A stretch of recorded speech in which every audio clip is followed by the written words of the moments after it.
बातें बताना चाहता हूं।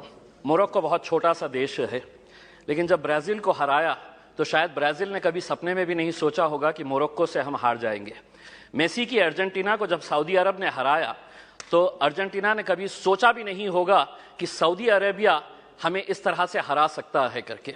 लेकिन ये दोनों टीम्स, चाहे वो मोरक्को हो या सऊदी अरेबिया, जब मैदान में उतरे होंगे, उन्होंने पिछले 5 सालों से लगातार मेहनत कर रहे हैं ये सोचकर कि हम उतरेंगे तो हम जीतेंगे करके। हमें 135 करोड़ की आबादी वाले देश के अंदर हम लोग क्या कर रहे थे उस वक्त? हम टेलीविजन के सामने बैठे हुए थे और हम ताली बजा रहे थे। खिलाड़ी कोई और था मैदान के अंदर, लेकिन हम खुश हो रहे थे कि देखिए कितना अच्छा गेम हो रहा है करके। उसमें हमें अफसोस इस बात का होना चाहिए कि 135 करोड़ की आबादी वाले देश के अंदर हमने 11 फुटबॉल खिलाड़ियों को तैयार नहीं किया। उस दिन सारे देश ने इस बात का चिंतन किया और हमने भी सोचा, यकीनन आपने भी सोचा होगा कि कहीं ना कहीं कुछ हमारी खेल नीतियों के अंदर कुछ बदलाव लाने की जरूरत है, वरना 135 करोड़ देश की आबादी अगर हम एक टीम तैयार नहीं कर रहे हैं तो कुछ ना कुछ कहीं ना कहीं गलत हो रहा है। इस बात का एहसास हुआ है और शायद वही एहसास को लेकर आज हम सभी लोग यहां पर इकट्ठा हुए हैं। मंत्री जी, मैं आपसे पूछना चाहता हूं, यूएस और चाइना ऐसा क्या कर रहा है कि उनके खिलाड़ी मैदान के अंदर उतरते हैं? कोई भी इंटरनेशनल इवेंट जब ऑर्गेनाइज होता है तो उनके खिलाड़ी गोल्ड ऐसे ही हंसते हंसते लेकर चले जाते हैं। हम एक गोल्ड अगर लेके आ जाते हैं तो पूरा देश सेलिब्रेट करता है, बल्कि प्राइम मिनिस्टर ले लीजिएगा, पूरे मिनिस्टर्स ले लीजिएगा, पूरे चीफ मिनिस्टर्स उसका जश्न मनाते हैं, जबकि हमारे पास पोटेंशियल इससे ज्यादा है। कहीं ना कहीं हम कुछ ऐसा नहीं कर पा रहे हैं वो कर रहे हैं करके। वो क्या कर रहे हैं? तो वो बचपन से ही अपने खिलाड़ियों को आइडेंटिफाई कर रहे हैं, कौन हमारा खिलाड़ी कौन से खेल के अंदर है, और उसके बाद पूरी जिम्मेदारी उनके स्पोर्ट्स एसोसिएशन, फेडरेशन और वहां की सरकार उठा रही है। हमें मंत्री जी हमारे शॉर्ट टर्म गोल्स और हमारे लॉन्ग टर्म टारगेट्स क्या होने चाहिए, इसको आइडेंटिफाई करने की जरूरत है। मंत्री जी, मैं आपसे अनुरोध करना चाहूंगा, एक सर्वे करवाइएगा पूरे देश के अंदर कि कितने ऐसे स्कूल्स हैं कि जहां पर स्पोर्ट्स टीचर्स मौजूद है।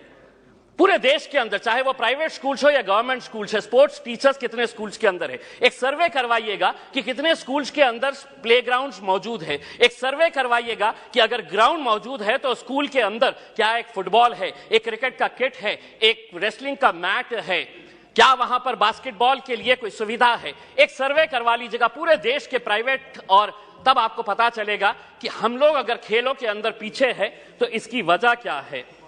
अध्यक्ष महोदय, मैं आपसे के जरिए मंत्री जी से यह अनुरोध करना चाहूंगा, 75 साल देश के आजादी के हो गए हैं, हम वैसे भी करोड़ों रुपया ऐसे वैसे कामों के ऊपर खर्च कर रहे हैं। मंत्री जी, ये जिम्मा उठाइएगा कि 75 साल देश की आजादी के मौके के ऊपर हम हर स्कूल को एक स्पोर्ट्स किट प्रोवाइड करेंगे, जिसके अंदर एक फुटबॉल रहेगा, एक रेसलिंग का मैट रहेगा, एक बैडमिंटन के लिए, वॉलीबॉल के लिए जो नेट लगता है वो रहेगा। अध्यक्ष महोदय, एक मिनट, मैं सिर्फ सुझाव दे रहा हूं, और उसके ऊपर लिखिएगा कि अगर खेलेगा इंडिया तो जीतेगा इंडिया। उसके ऊपर आपकी तस्वीर लगाइए, आदरणीय पंत प्रधान जी की तस्वीर लगाइए, और एक 75 साल का तोहफा बोल के देश के तमाम स्कूल्स को आप ये दीजिएगा। हर राज्य के अंदर 4 कम से कम स्पोर्ट्स यूनिवर्सिटीज होनी चाहिए। मेरे शहर के अंदर थी, पूना वालों ने उठाकर उसे पूना लेकर चले गए। हम जमीन ढूंढते रह गए और उन्होंने कहा कि नहीं, हम पूना लेकर चले जाएंगे। 4 स्पोर्ट्स यूनिवर्सिटी, जिसका फोकस एरिया यही होना चाहिए, sports education, sports management, sports science, sports research और स्पोर्ट्स न्यूट्रिशन।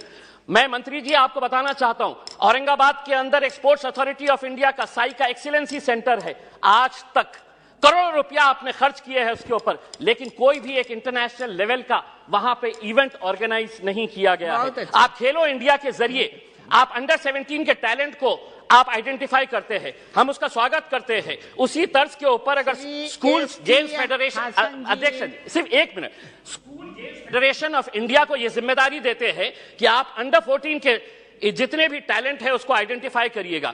दूसरा, सबसे जाते जाते सिर्फ ये कहना चाहूंगा, भारतीय जनता पार्टी के एक एमपी है बृजभूषण सिंह जी, वो खुद एक पहलवान है। अगर वो रेसलिंग फेडरेशन ऑफ इंडिया के प्रेसिडेंट है तो हम उसका स्वागत करते हैं, लेकिन जिसने कभी जिंदगी में कोई एक गोल नहीं किया वो फुटबॉल एसोसिएशन का प्रेसिडेंट, जिसने कभी क्रिकेट बैट नहीं पकड़ा वो क्रिकेट एसोसिएशन का प्रेसिडेंट हो गया है। इसीलिए हम आपसे अनुरोध करेंगे, एक नियम बनाइए, राजनेताओं को खेलों से दूर रखिएगा, तब जाकर हमारे खिलाड़ी दुनिया के ऊपर राज करेंगे। बहुत बहुत धन्यवाद। श्री एस टी हासन जी।